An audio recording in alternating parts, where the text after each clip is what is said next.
जय श्री कृष्ण। ये आज मैं ज्ञान के बारे में बात करूँगा।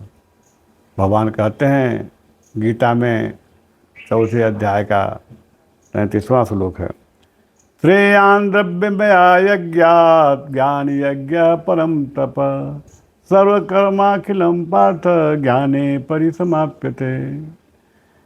12 प्राकृतिक यज्ञ इसके पहले बताया जा चुका है।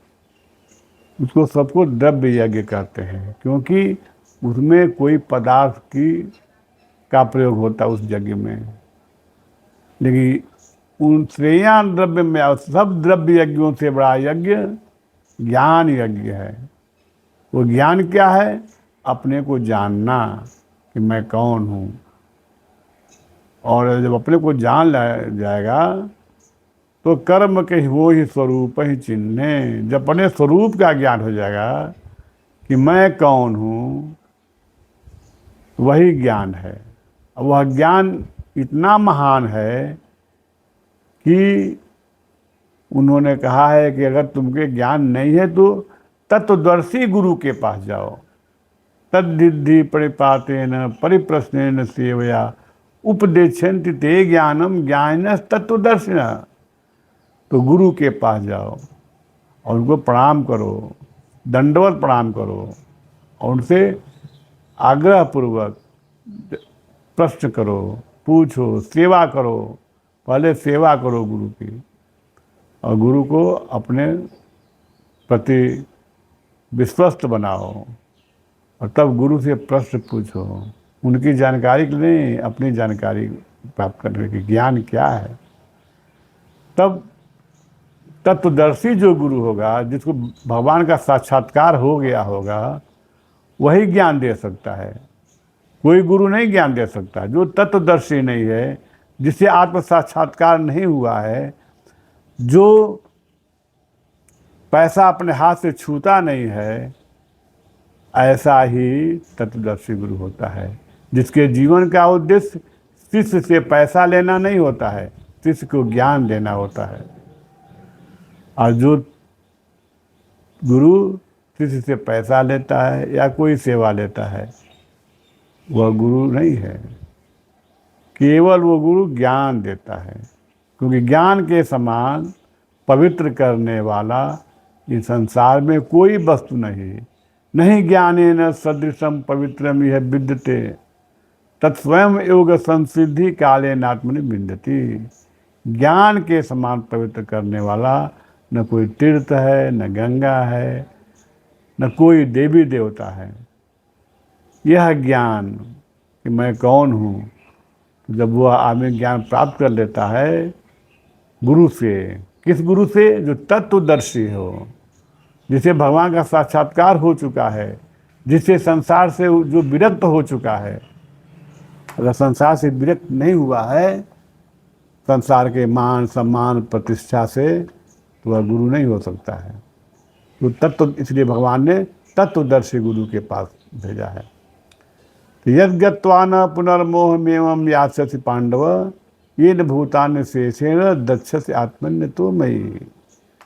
तो जब वो ज्ञात हो जाता है, ज्ञान हो जाता है, तो उस ज्ञान को जान करके यद्गत्वा न पुनर्मोहमेवं यास्यसि पांडव, हे पांडव, वह पूरा मोह में नहीं प्राप्त होता है, उसे मोह नहीं व्याप्त कर सकता है। मोह क्या है? अज्ञान। अज्ञान ही मोह है कि मैं शरीर हूँ, शरीर मेरा है, मैं मन हूँ, मन मेरा है। ये सब अज्ञान है। संसार ये सब अज्ञानता है। तो जब वह तत्वदर्शी गुरु से वह ज्ञान प्राप्त कर लेता है और उसको ज्ञान हो जाता है, तो अपूर्ण मोह में नहीं फंसता है। अगर मोह में फंस रहा है तो समझो कि ज्ञान नहीं हुआ है। तो क्या जानता हुआ? येन भूतान्य शेषेण दक्षस्य आत्मन्य। वह पूरे प्राणियों में अपने आप को देखता है और अपने को सब में देखता है। सभी प्राणी भगवान के अंश हैं। तो किसी प्राणी को जब देखता है तो उसे भगवान की ही याद आती है और उसके साथ व्यवहार करता है भगवत जैसा। उमा जे राम चरण रत विगत काम मद क्रोध, आ निज प्रभु मैं देखें जगत कैसन करें भूत। तो वह ज्ञानी जब हो जाएगा तो सबको राममय देखेगा। सिय राम मैं सब जग जानी, गच करहूँ प्रणाम जोर जुग पाणी। तो किसी व्यक्ति को, किसी प्राणी को वह दंडवत प्रणाम करेगा भगवान समझ करके। उसको केवल भगवान दिखाई देंगे वो, और उससे उसके अंदर से सभी जो पाप जो हैं खत्म हो जाएंगे। भगवान आगे कहते हैं कि अपचेदसि पापेभ्य सर्वेभ्य पाप कृतम, सर्वम ज्ञान प्लवेनैव विजनम संतरिष्यसि। अपचेदसि पापेभ्य, तो तुम बहुत बड़े पापी हो, सर्वेभ्य पाप कृतम, सभी पापियों से बड़े उत्तम श्रेणी के पापी हो, ऐसा काम किया हो कि अवश्यमेव ही भुक्तव्यम कृत कर्मम शुभाशुभम, ना भुक्तम क्षीयते कर्म जन्म कोटि सतैरपि। कि शुभ और अशुभ किए गए कर्मों का फल अवश्य भुगतना पड़ेगा, चाहे बिना भुगते हुए वह कर्म क्षीण नहीं होगा, चाहे 100 करोड़ जन्म क्यों न लग जाए, लेकिन बिना भुगते नहीं भोगना ही पड़ेगा। लेकिन यहाँ भगवान कहते हैं कि अपचेदसि पापेभ्य सर्वेभ्य पाप कृतम, सर्वम ज्ञान प्रवेनैव वृजनम संतरिष्यसि। लेकिन जब यह ज्ञान हो जाएगा, आत्मज्ञान, मैं आत्मा हूँ, मैं भगवान का अंश हूँ, अपनी स्मृति हो जाएगी कि मैं तो भगवान का हूँ और भगवान ही मेरे हैं, अब बाकी सब चीज़ें भगवान की हैं, मेरा कुछ नहीं है, सब भगवान का है और भगवान का मैं हूँ और भगवान मेरे हैं। जब यह ज्ञान हो जाएगा तो सभी पाप उसके खत्म हो जाएंगे। सर्व ज्ञान रूपी नौका से वह पाप से मुक्त हो जाएगा।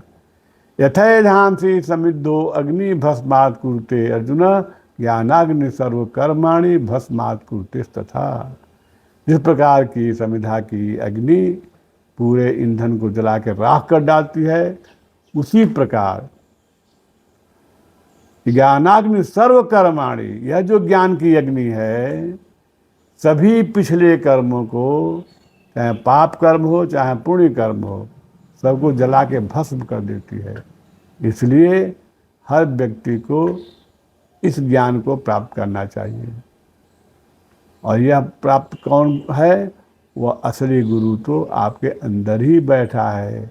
हमारे प्रभु श्री कृष्ण, राम, शिव, ये सब जो मेरे अंदर बैठे हैं, यही सबसे बड़े गुरु हैं।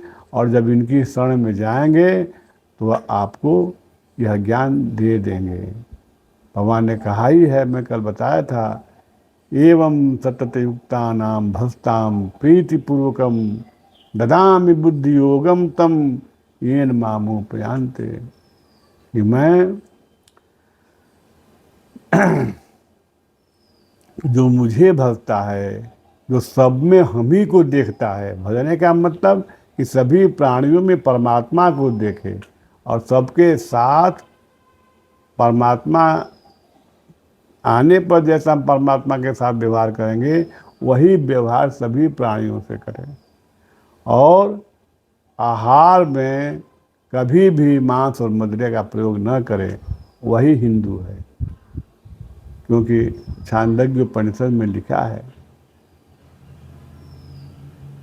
अस्तेनो हिरण्यस्य सूरां पिबश्च भूतल्प आवासम ब्रह्महा चैते पतंति चत्वारी।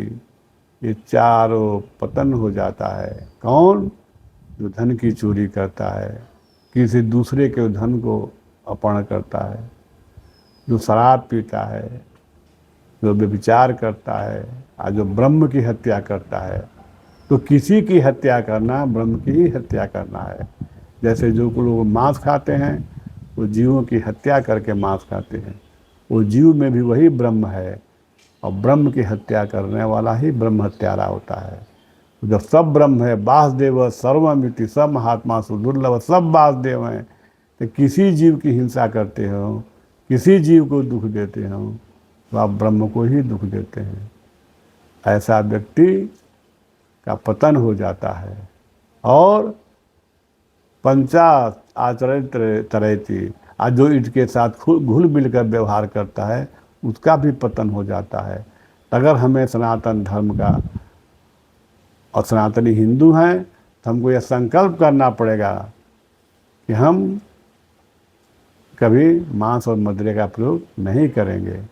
तभी हिंदू राष्ट्र की उन्नति हो सकती है, तभी हिंदू की उन्नति हो सकती है।